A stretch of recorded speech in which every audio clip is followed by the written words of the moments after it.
Welcome in everyone. Today we're gonna do a tier list of all the games that I played in 2023. It's a lot of games. Here's my list. There's only one game on top. I think Sekiro gets its own category. It does. Sekiro is one of the best games I've ever played in my whole life. It's 9.8 for me. Sekiro loses the 0.2 for the headless spam. Kinda does, yeah. And also because of the stupid monkey. Okay, now I have 6 categories. Of course, Sekiro goes on top. There's Masterpiece, good, once is enough, mid, and poop. I'm especially excited about the poop category. Okay, I personally think Control is, again, one of the best games I've ever played, and I will put it into the Masterpiece. There's something about Remedy games. There's just something about them. It's so crazy how underrated Control is. If you liked Alan Wake, you need to play Control. It's just so good. Okay, Atomic Heart was... I would probably put it like once is enough. I did think it was alright. No, I didn't get too excited about it. Okay, Mortuary Assistant is a poop game. It is not only a poop game, but it will also make you poop yourself too. It was terrifying. I played it only one day. Big poop. Okay, anyway, now we have a fucking masterpiece. Until Dawn is actually one of a kind experience. I think everything that is similar that came out after Until Dawn, they tried to accomplish the same thing, but they just couldn't. For example, the Quarry is a good game, but it is not even close to the masterpiece of Until Dawn, unfortunately. I still think about Until Dawn. But what happened to Jessica? Jessica had a very unfortunate accident, actually. The accident of me not smashing the buttons enough. Should we move on to Alan Wake?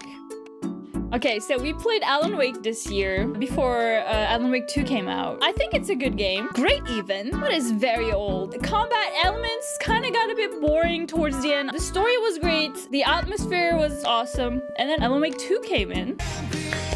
Very easily a fucking masterpiece. 2 Remedy games, 2 masterpieces. But the first one goes to good. I think that's fair. Okay, Amnesia the Bunker. I was actually really excited to play this game, but then it turned out to be a kind of a mid-game to me. Very chilling atmosphere and stuff, but still, I just could not get immersed into it. Okay, we're starting Resident Evils. So, Resident Evil 0. We recently played it. I think it's a good game. I feel like I can see myself replaying Resident Evil 0. Here I said it. I know a lot of people, they don't like the 0 because of the inventory system, because of the, I don't know. Why do people not like it? Resident Evil 1 Remake, on the other hand, is a freaking masterpiece. One of the top remakes of all time. Especially if you played the original. I think you appreciate it even more. I did not play the original, but I watched a little bit and oof, it is a tough one, the original. I think it's one of the best games. Resident Evil 2 Remake goes right next to it. Another masterpiece. It's the perfect horror game. Resident Evil 3, I think it is either mid or once is enough. I think once is enough. Unfortunately, I think it had so much potential, but it was such a short game. I really enjoyed it, although it could be mid, especially for those who played the original. And it's such a waste because Jill Valentine is loved by literally millions of people. She's the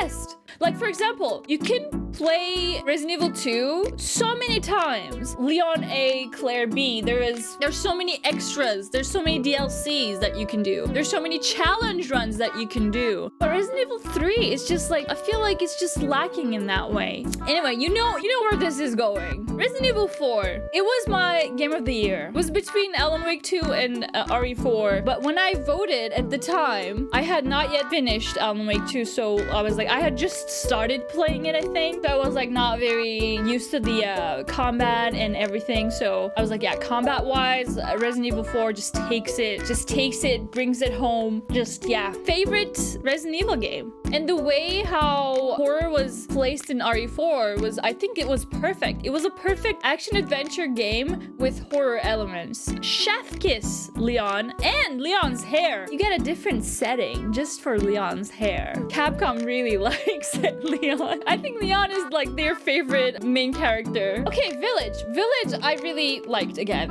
I really enjoyed Village. It is close to Masterpiece, but like there is a difference between RE4 and Village. Or RE2 or the one remake. I really like they took the same route as Resident Evil 4 with the action sequences. Like, it was like half-half. It was not as scary as the 7. There was this one section in Village that really made you poop your pants again. Other than that, it wasn't that scary, to be honest. Anyway, Lies of P. It is my favorite Souls-like game that is not from Software. I think Lies of P did an amazing job. Being a true Souls-like while still being original, it took so many good things about the games that inspired the developers, like Bloodborne, and I'm sure Sekiro was one of the inspirations too. It is such a good game. I think Lies of P was my RPG of the year for me. I think it's a masterpiece, guys. Now, only up is a poop game, and I will not comment on that. It's jobby. It's shite.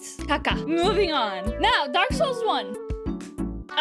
I really wanted to love Dark Souls, but I've made mistakes. Let me explain myself. My first mistake was that I played Sekiro before. That was the first and the most crucial mistake. You do not just play Sekiro and then move to Dark Souls Remastered. No, you don't. Because after you play Sekiro, you're like, this is the best game I've ever played. Will any of the other games that I will play, will they ever come close to it even? And the answer is no. Nothing is ever good as Sekiro. Damn it. I should have started with Dark Souls 1. My first Souls game was Dark Souls 3, and then I jumped into Elden Ring, then played Sekiro, then played Bloodborne. You don't get to share your opinion on Dark Souls. Can we delete that message? Hey, this is the internet. I get to have an opinion on anything I want. I know that a lot of people are gonna get mad at me, but well, you can have your opinion. But to my experience, unfortunately, Dark Souls was mid. I really wanted to like it. This did not work. There's Bloodborne, and it is a fucking masterpiece. It has one of the hardest boss fights that I've ever seen in any game, and I think a lot of people would agree so too. Just because it's a hard game does not make it a mid or bad game. That's not what I'm saying. Throughout my playthrough of Bloodborne, it was a huge puzzle to me. I took so many notes while I was playing Bloodborne. I was going through like totally blind, by the way. The only thing I knew was the little pointers that I made, the little connections that I had in my little notebook here. And it was one of the best experiences I had while gaming.